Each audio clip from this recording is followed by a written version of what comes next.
제가 한국에서 오래전에 있었던 일인데, 제가 살았던 곳에서 가까운 곳에 중학교가 있었습니다. 운동장에 가서 새벽 예배를 마치면 가서 운동장을 뛰든지 또 공을 가지고 가서 공을 차든지 운동을 아침마다 이렇게 했는데, 어느 날 이렇게 뛰다 보니까 골대 옆에 500원짜리가 하나가 떨어져 있는 거예요. 횡재를 한 거죠. 500원짜리를 이렇게 기분 좋게 주워서 들었는데, 그 다음이 문제예요. 제가 운동을 한다고 운동장에 갔는데 운동에는 마음이 없고 땅바닥만 쳐다보고 다니는 거예요. 왜 그래요? 왜 그래요? 여러분 잘 모르세요? 왜 땅바닥만 쳐다보고 있어요?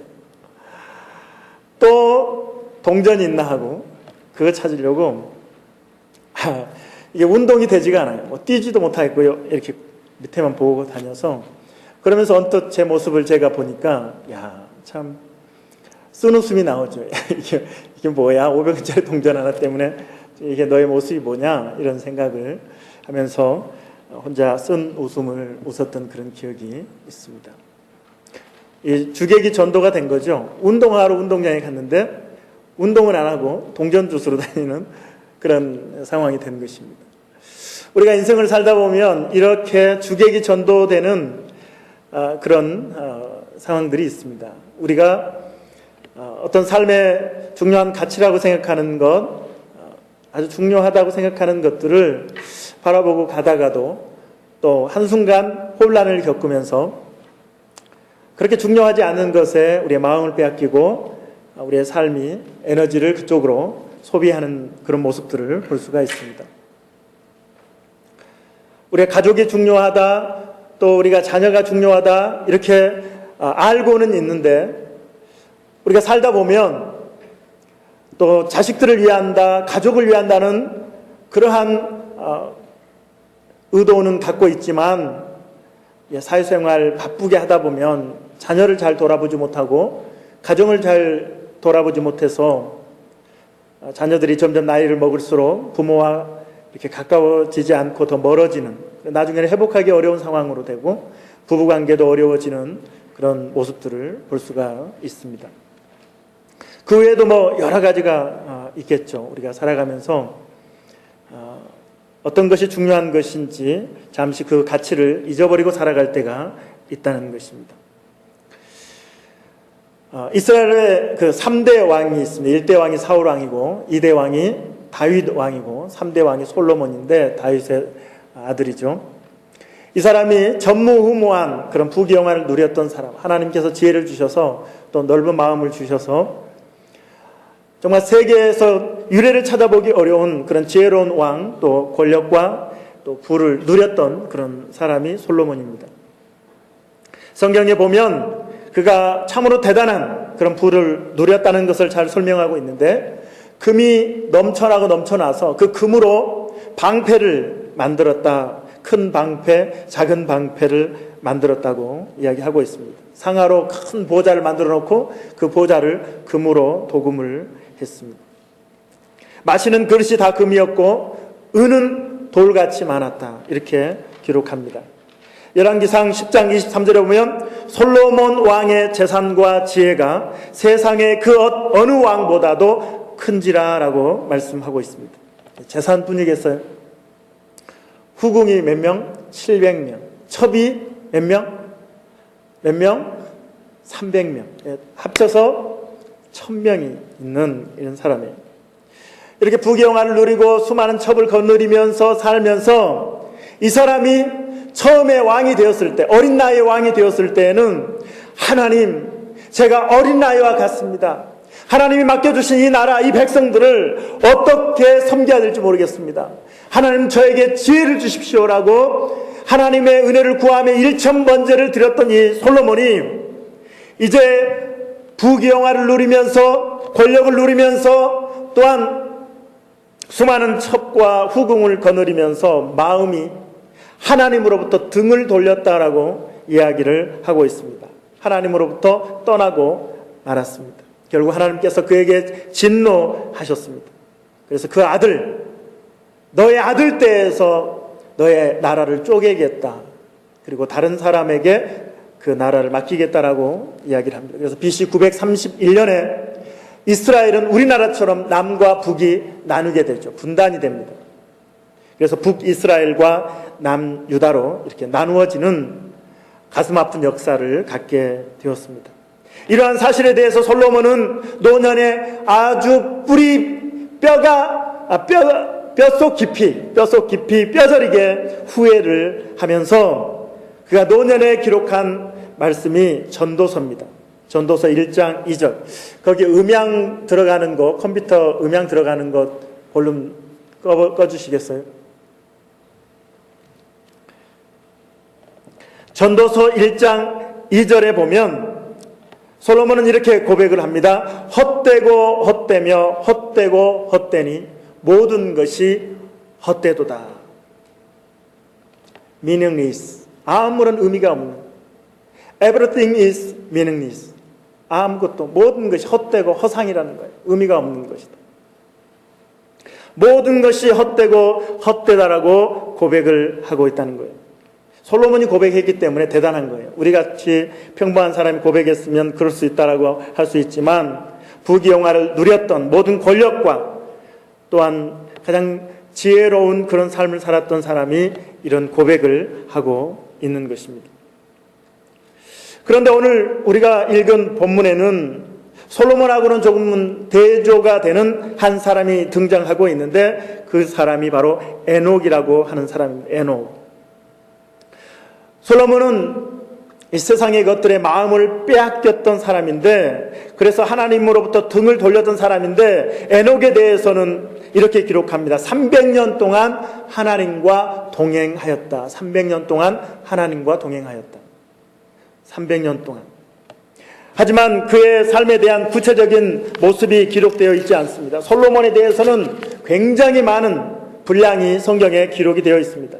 거기에 비해서 이 에녹에 대해서 기록한 것은 조족지혈이라고 그러잖아요. 세 발의 피입니다. 세 발의 피. 빙산의 일각. 아주 작게 기록을 하고 있는데 그가 300년 동안 하나님과 동행하였다. 그래서 하나님께서 그를 데려가셨다라고 말씀을 하고 있습니다. 인간 최초로 죽음을 경험하지 않고 죽음을 통과하지 않고 천국으로 들림을 받은 올라간 사람이 바로 에녹이다.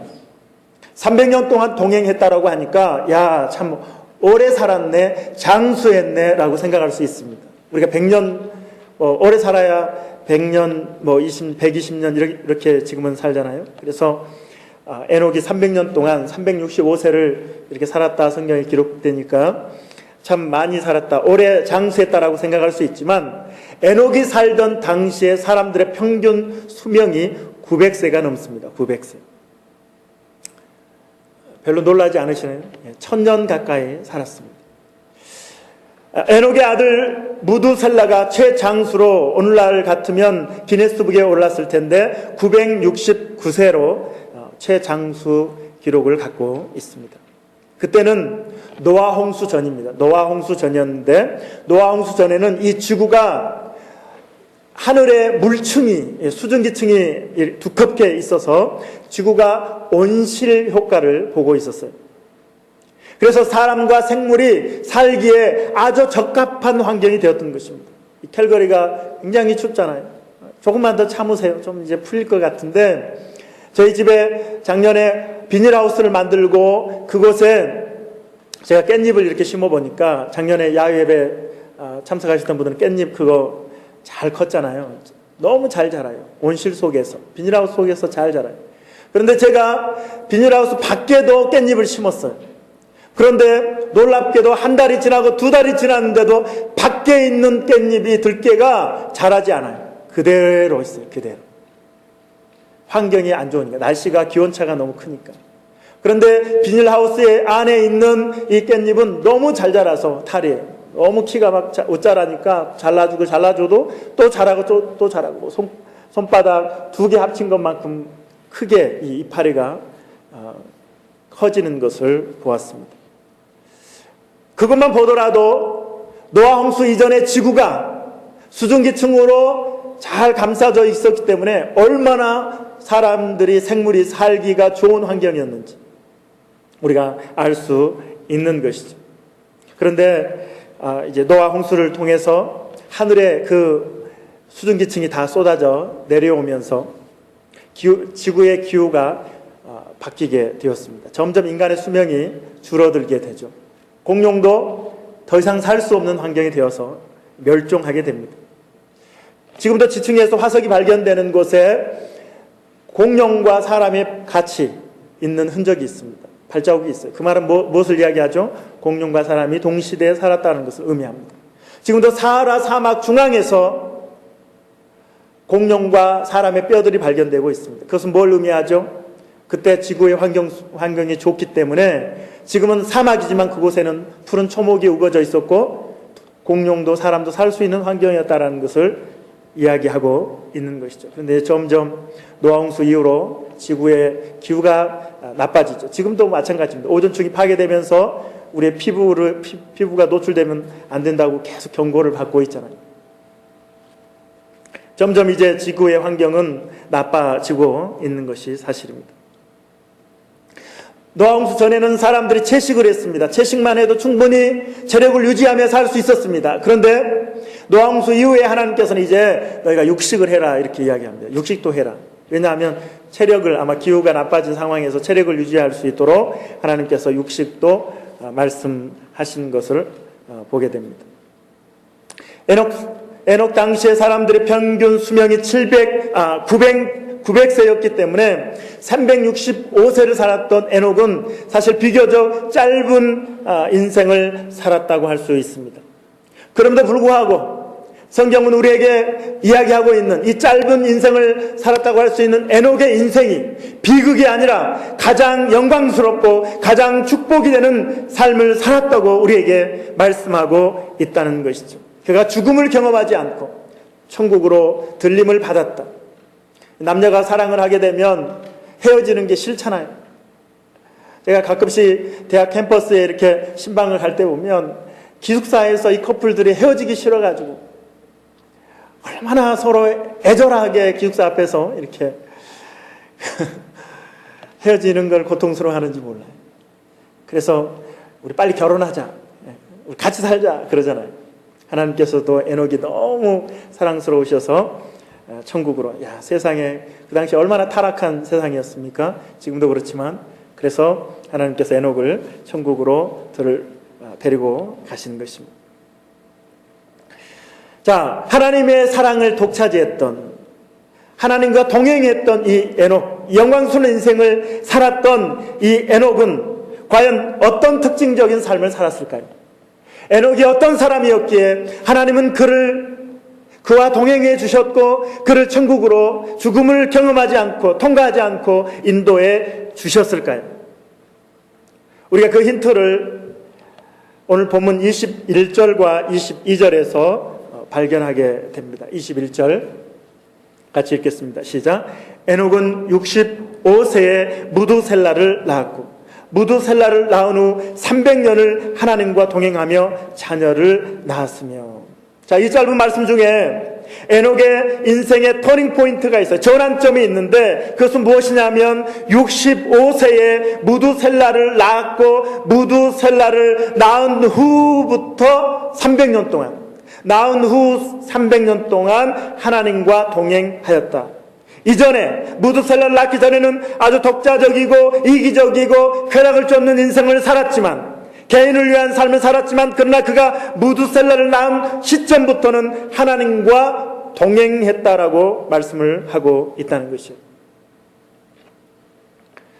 우리는 무두셀라라고 하는 이 에녹의 아들의 이름에 그 의미를 살펴볼 필요가 있습니다. 무두셀라의 의미는 창을 든 자, 창을 던지는 자, 이런 의미가 있습니다. 당시 이제 부족을 이렇게 지키는 사람이죠. 파수꾼, 불침범이라고 할 수 있겠네요. 잠자지 않고 부족을 지켜주는 그런 무장한 사람, 창을 든 자, 창을 던지는 자라는 의미가 있습니다. 그래서 이 파수꾼이 죽어버리면 부족에게는 큰 위험이 닥치는 것이죠. 그래서 파수꾼이 죽으면 큰 위험이 닥칩니다. 무두셀라는 창을 든 자 파수꾼이었습니다. 창을 던지는 자였습니다. 불침범이었습니다. 그런데 그가 죽으면 큰 재앙이 오는 것이죠. 큰 심판이 오게 된다라고 하는 것입니다. 그래서 무드셀라라고 하는 의미는 창을 든 자, 창을 던지는 자에서 그가 죽으면 심판이 온다라고 하는 의미로 그 이름의 의미가 바뀌게 됩니다. 그가 죽으면 심판이 온다. 에녹은 그때 하나님으로부터 계시를 받습니다. 무두셀라가 죽으면 그때 이 땅은 심판을 받게 될 것이다. 하나님으로부터 심판의 메시지를 받게 되는 것이죠. 이 사실에 대해서 유다서 1장 14절 15절에는 분명하게 이렇게 밝히고 있습니다. 유다서 1장 14절 15절 같이 읽습니다. 14절 시작. 아담의 7대 손 에녹이 이 사람들에 대하여도 애언하여 이르되, 애언자였습니다. 선지자였습니다. 보라, 주께서 수만의 거룩한 자와 함께 임하셨나니 15절 이는 무사람을 모아사 심판하사, 심판에 대한 심판하사 모든 경건하지 않는 자가 경건하지 않게 행한 모든 경건하지 않는 일과 또 경건하지 않는 죄인들이 주를 거스려 한 모든 완악한 말로 말미암아 그들을 뭐하려 정죄하려 하심이라 하였느니라. 심판, 정죄. 에녹은 무두셀라를 낳는 그 타이밍에 그 시점에서 하나님으로부터 계시를 받은 것입니다. 무두셀라가 죽으면 이 땅에 심판이 임하게 될 것이다. 심판이 오게 될 것이다.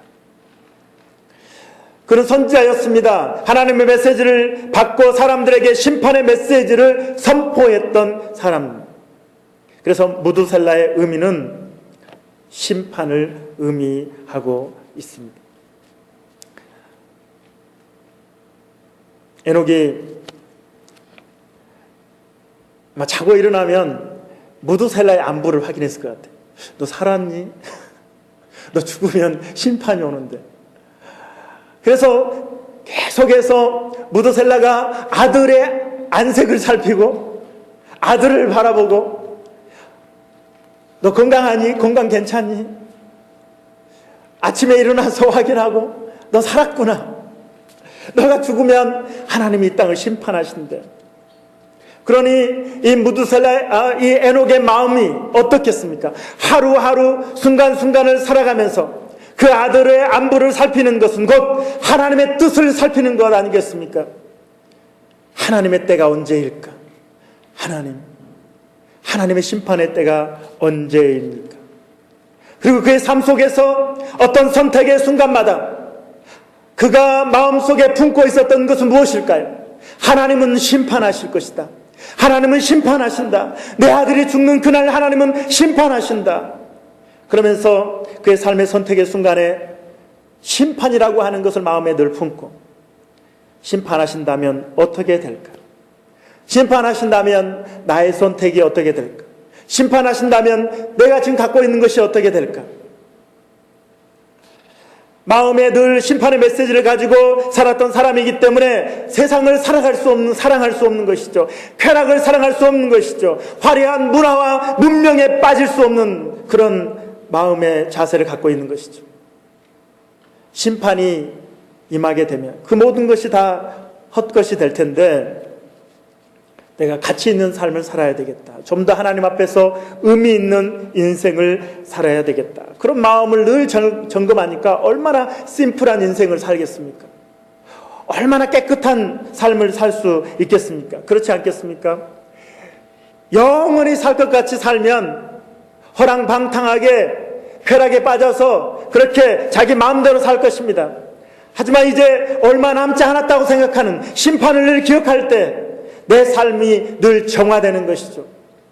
세상의 향락과 쾌락으로부터 분리되고 세상의 화려한 문화와 문명으로부터 분리되어서 하나님의 뜻은 무엇일까? 하나님은 지금 무엇을 원하실까? 내가 지금 어떻게 살아가야 할까? 늘 물으면서 하나님의 뜻에 순종하게 되는 것이죠. 하나님을 바라보는 인생을 살게 되는 것입니다. 우리 일제시대에 우리 신앙의 선조들이 우리 많이 있잖아요. 독립운동도 하면서 그들이 불렀던 노래가 낮에나 밤에나 눈물 머금고 오 주님 언제나 오시렵니까? 하늘의 구름만 떠도 이제 주님이 오시겠습니까? 그러면서 주님의 오심, 주님의 재림을 사모했던 우리 조상들의 모습이 있지 않습니까? 그들의 삶이 어떻게 했겠어요? 세상의 쾌락을 쫓았겠습니까?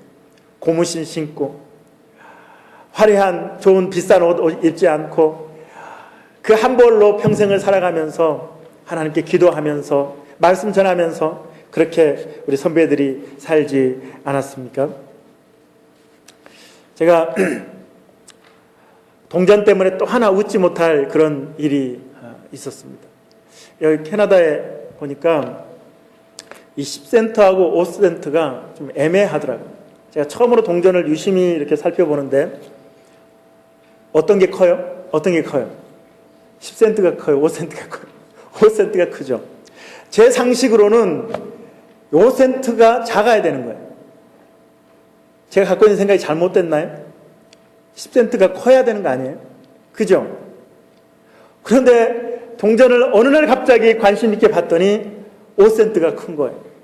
그래서 아니 이게 뭐가 잘못됐을까? 이 50센트인데 5자가 지워졌나? 제가 이걸 계속 돌리면서 뒤집어서 이렇게 봐도 이게 5센트라고만 적혀 있는 거예요. 그리고 10센트는 더 작은데 10센트예요. 그래서 은행에 가서 직원한테 이거 뭔 일이냐라고 물어봤더니 실제로 5센트가 더 크다고 이야기하는 것입니다. 동전의 크기로 보면 5센트가 더 가치가 있어 보이는데 실제로는 10센트가 가치가 있는 거예요. 작지만. 그렇죠? 제가 서론에서도 말씀을 드렸지만 우리가 인생을 살아가면서 5센트와 10센트를 들고 헷갈려하는 그런 모습이 우리에게 있다는 거예요. 저 더 큰데, 더 크고 화려한데 이게 더 가치가 있는 게 아닐까? 이게 더 중요한 거 아닐까? 이게 더 의미 있는 것 아닐까? 이거 작은데, 초라한데, 이건 별 볼 일 없는데, 이거 별거 아닐 것 같다라고 우리가 생각할 수 있다는 것이죠. 그게 우리가 신앙생활을 하면서 나타나는 많은 우리 선택의 순간에 우리의 갈등 아니겠습니까? 성경은 예수님이 고난의 길을 가셨고 십자가를 지고 죽으셨고 사도 바울은 단두대에서 목이 잘려 순교하고 이런 고난에 대해서 이야기를 하는데 오늘날 교회 안에서도 예수 믿으면 복 받는다 이렇게 이야기하니까 물론 복을 받습니다. 참 복을 받긴 합니다. 그런데 세상적으로 세상의 것들이 형통할 것이라고 하는 그런 잘못된 샤머니즘의 그런 사상을 가치관을 이렇게 심어주는 그런 일들이 있기 때문에 우리가 신앙생활하면서 많이 갈등합니다. 힘들 때는 너무 힘들어하는 거예요. 직장에서 잘리면 너무 힘들어하고 내가 대학에서 떨어지면 하나님이 안 계신 것 같고 막 그러는 거예요. 제가 아는 한 사람도 너무나 교회에 헌신하고 선교단체에서 헌신하고 이렇게 선교도 갔다 왔던 그리고 이런 사람인데 의대를 계속 지원했는데 떨어졌어요. 여기저기 교회 잘 안 다니고 봉사 안 하던 친구들은 좋은 대학에 학교에 가는데 이 친구는 계속 떨어지는 거예요. 마음에 상처가 됐어요. 지금도 교회를 안 다닙니다. 자기가 배웠던 하나님은 늘 잘 돼야 됐거든요. 잘 돼야 됐거든요. 그러니 가치관의 혼란을 겪게 되는 것이죠. 황금의 원리를 따르게 되는 것이죠. 하지만 우리는 신앙의 원리, 하나님의 원리를 따라서 살아가야 하는 것입니다. 저처럼 땅바닥에 500원짜리 주스를 주려고 고개를 숙이고 운동을 하러 운동장에 갔는데 운동을 하지 않고 바닥만 이렇게 뒤지고 다니면 안 된다는 거예요. 운동에 집중해야 운동이 되는 거죠.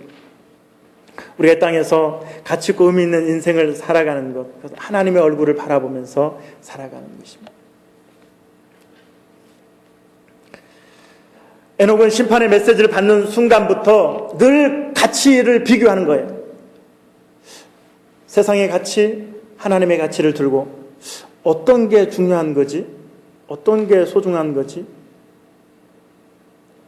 심판이라고 하는 것을 잣대를 딱 대니까 심판 때에는 뭐가 남을까?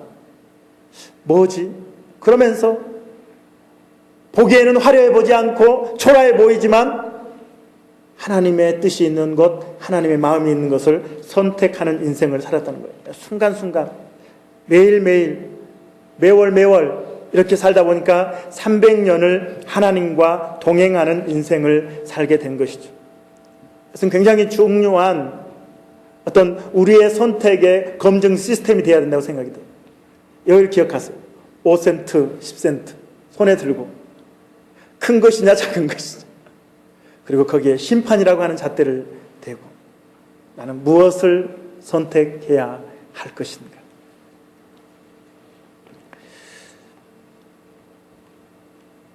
에녹의 이러한 모습에 대해서 히브리서는 믿음이라고 표현을 하고 있습니다. 히브리서 11장 5절 6절 우리 같이 읽겠습니다. 히브리서 11장 5절 6절 시작. 믿음으로 에녹은 죽음을 보지 않고 옮겨졌으니 하나님이 그를 옮기심으로 다시 보이지 아니하셨느니라. 그는 옮겨지기 전에 하나님을 기쁘시게 하는 자라 하는 증거를 받았느니라. 자, 믿음으로 에녹은 죽음을 보지 않고 옮겨졌으니 하나님이 그를 옮기심으로 다시 보이지 아니하였느니라. 그는 옮겨지기 전에, 그러니까 믿음으로 살았던 삶의 구체적인 표현은 뭐예요? 하나님을 기쁘시게 하는 자였다는 거예요. 하나님을 기쁘시게 하는 자. 하나님을 기쁘시게 하는 자. 제가 가끔씩 예를 드는 것 중에 하나가 이 똥개와 명견 아시죠? 똥개와 명견의 차이가 무엇인가? 주인의 손, 주인의 입만 바라보면 그 개는 명견이에요. 그런데 주인이 들고 있는 고깃덩어리만 보면 그 똥개.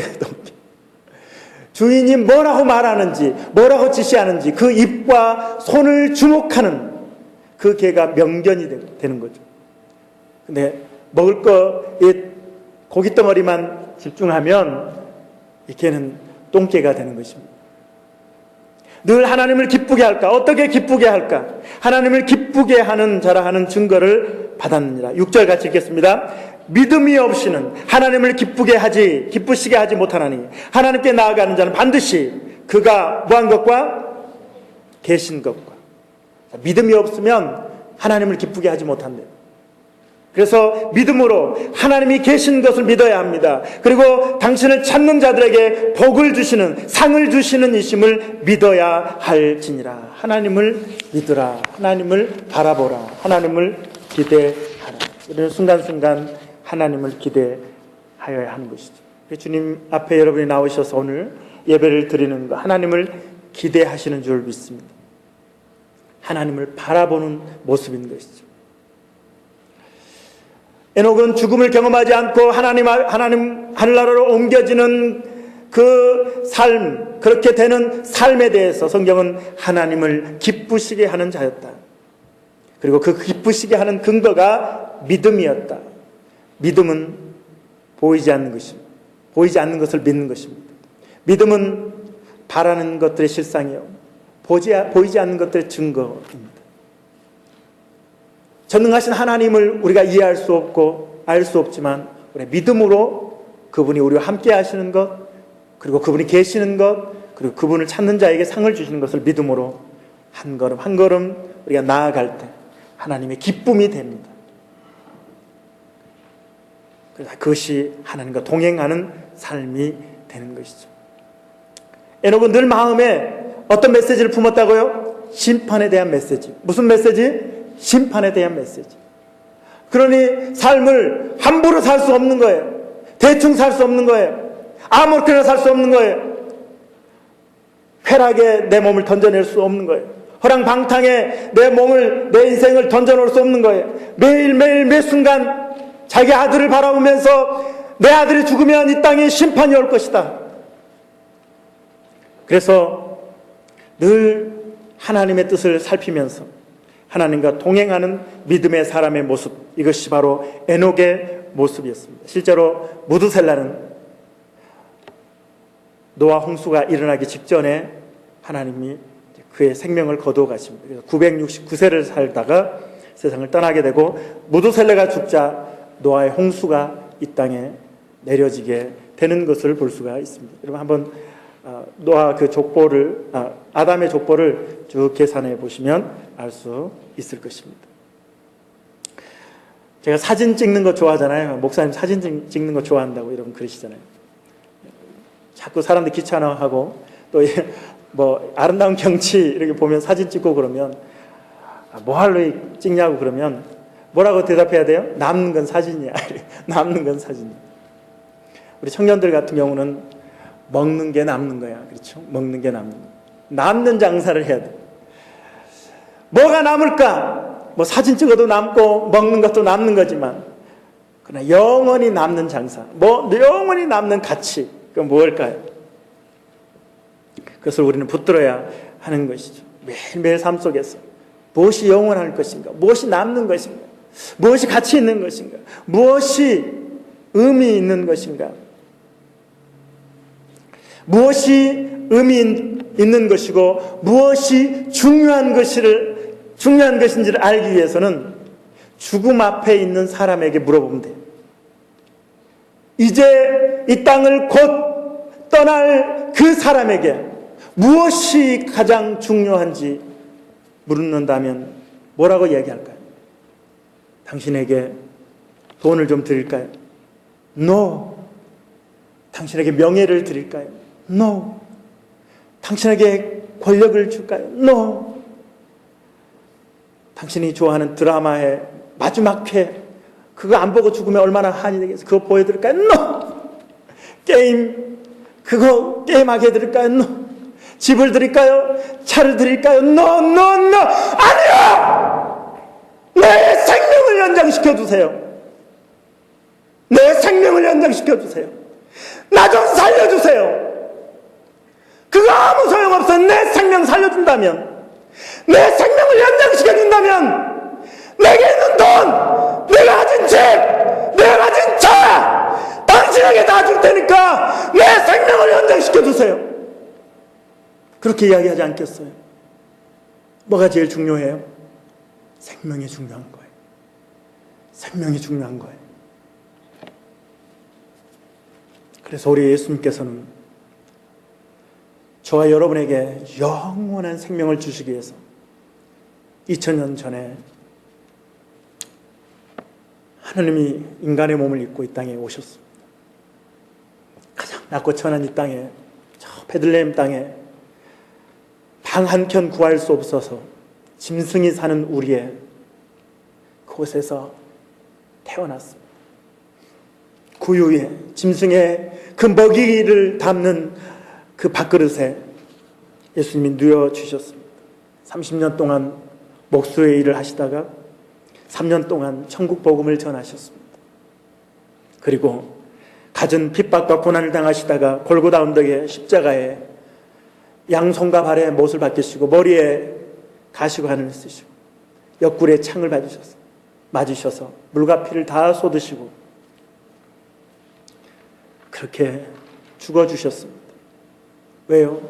가장 중요한 생명, 영원한 생명, 여러분에게 그 생명을 주시기 위해서 죄가 없는데, 그렇게 할 필요가 없는데 여러분을 너무나 사랑하셔서 여러분 한 사람을 살리기 위해서 예수님은 그렇게 죽어주셨습니다.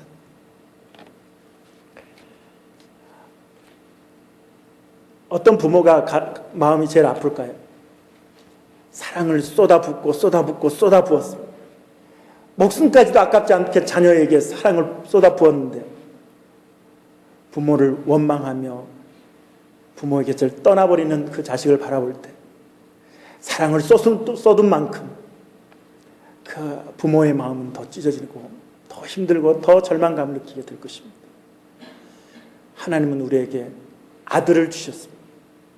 그를 십자가에 못 박아 우리에게 그 사랑을 보여주셨고 우리에게 모든 걸 다 주셨습니다. 그런데 우리는 그 사랑을 거부합니다.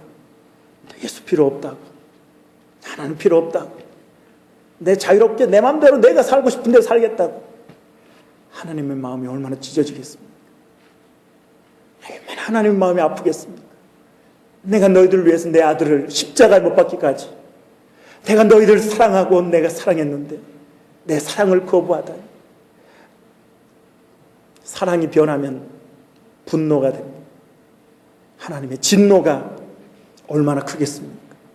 인간에게 베풀어 주신, 이 인류에 베풀어 주신 그 사랑만큼 하나님의 진노가, 하나님의 그 사랑을 받지 못한, 하나님의 사랑을 받아들이지 않는 예수 그리스도를 구주로 믿지 않는 그들에게 얼마나 엄청난 심판과 재앙이 그들에게 쏟아져 부어지겠습니까? 어찌 그 진노를 벗어날 수 있겠습니까? 에녹은 하나님의 심판을 늘 기억하면서 하나님을 바라보고 하나님과 동행하는 삶을 300년 살았습니다. 하나님이 심판하신다. 가장 소중한 건 지금 뭐지? 내가 지금 선택해야 하는 건 뭘까? 내가 지금 붙들어야 될 건 뭐지? 10달러와 10센트와 5센트를 놓고 늘 고민하듯이 어떤 것이 하나님의 뜻일까? 어떤 것이 하나님이 원하시는 것일까? 어떤 것이 하나님이 기뻐하시는 것일까? 고민하고 기도하며 한 걸음 한 걸음 걸어갔던 이 에녹은 하나님과 300년 동안 동행하였더라. 하나님께서는 그에게 죽음을 경험하지 않고 하나님의 나라로 인도해 가셨습니다. 여러분은 어떻게 살기를 원하십니까? 여러분은 어떤 선택을 하기를 원하십니까?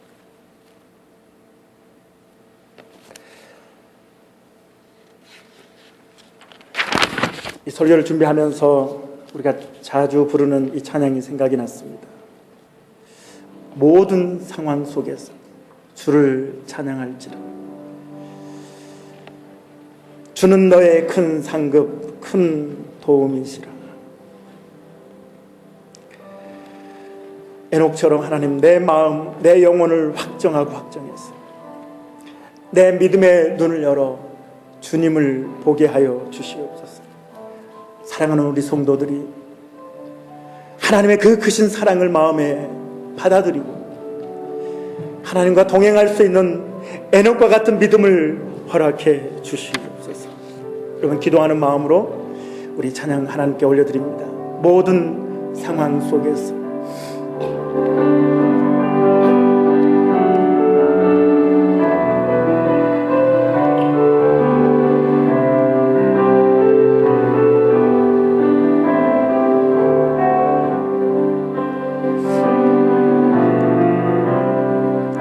모든 상황 속에서 주를 찬양할지라.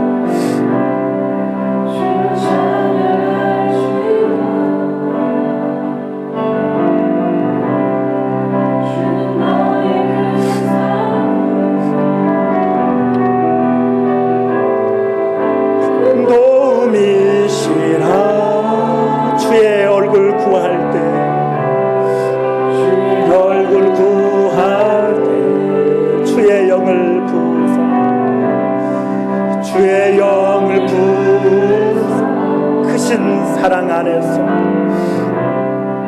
크신 사랑 안에서 주를 보게 하소서.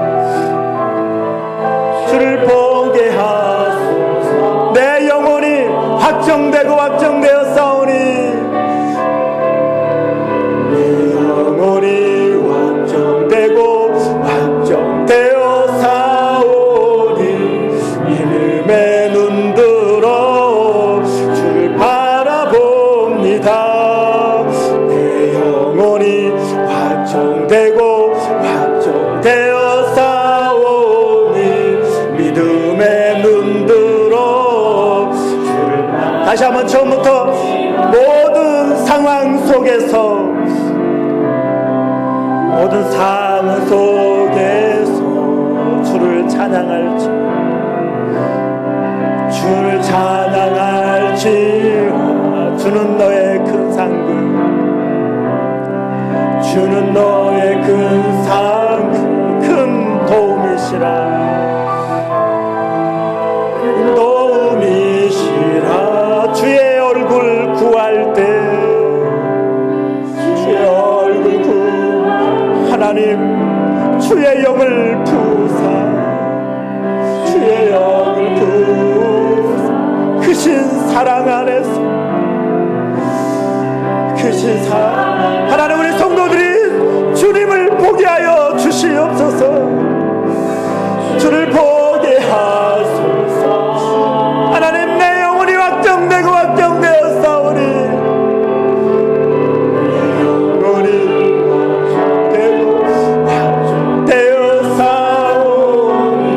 믿음의 눈으로 주를 바라봅니다.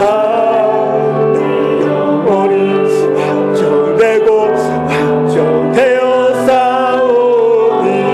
믿음의 눈으로 우리 목소리 높여서 마음껏 찬양합시다. 주를 찬양할 때 주의 나라 힘이 임했네. 주의 영원한 나라 주를 보게 하소서. 내 영혼이 확정되고 확정되었사오니 확정되고 확정되었사오니 믿음의 눈들어 주를 바라봅니다. 아멘. 영혼이 확정되고 확정되었사오니 믿음의 눈들어 주를 바라봅니다. 이제 함께 기도하겠습니다. 기도하며 나갈 때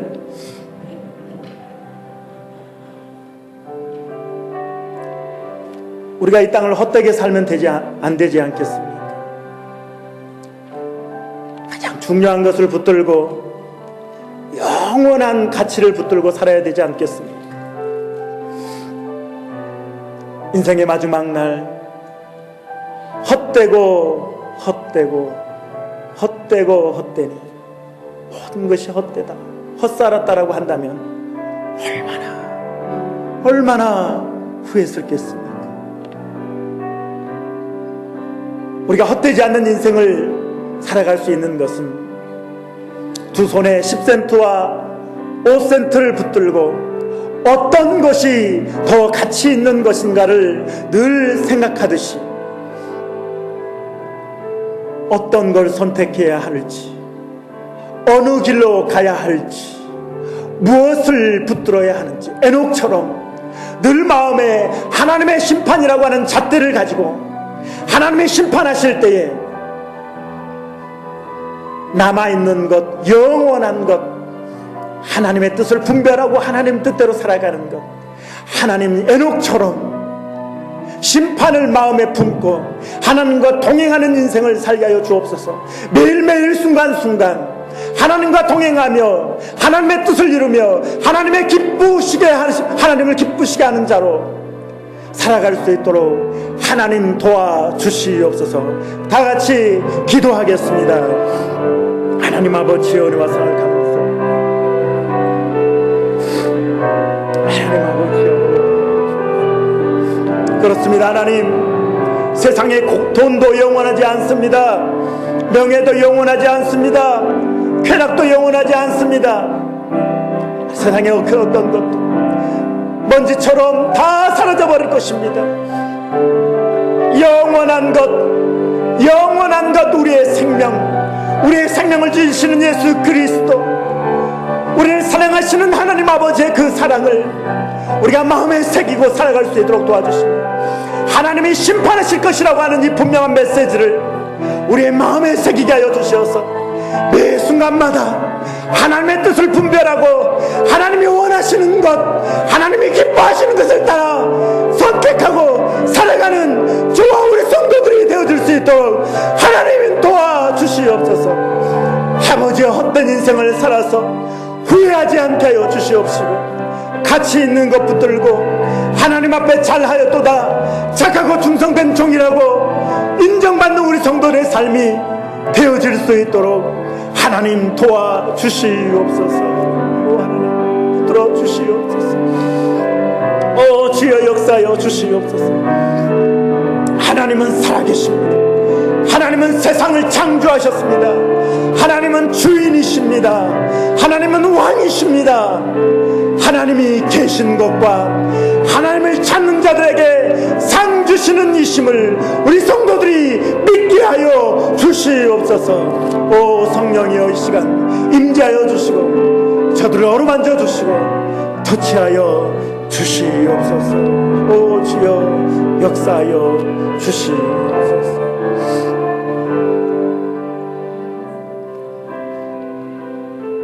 예수님은 이 시간 우리를 찾아오셔서 우리의 마음을 놓고 하시면서 이렇게 말씀하십니다.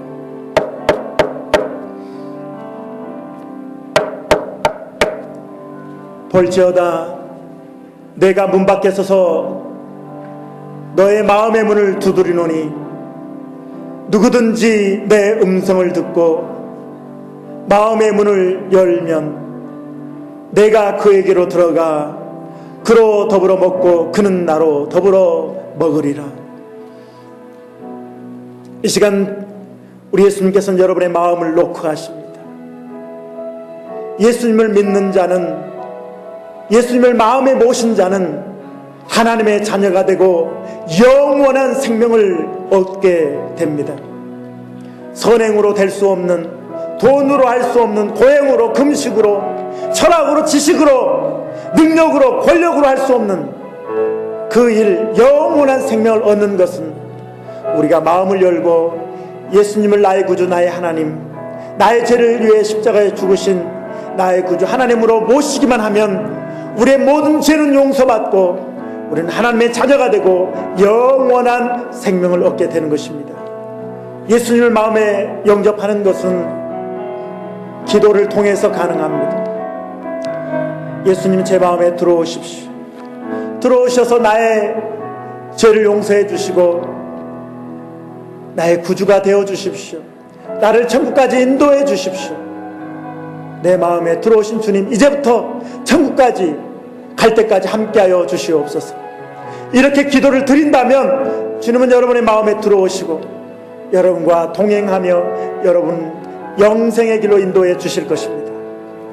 이런 마음의 소원이 있는 분들, 마음에 예수님을 모시길 원하시는 분들은 저를 따라서 기도해 주시기 바랍니다. 하나님 아버지, 하나님 아버지, 저는 죄인입니다.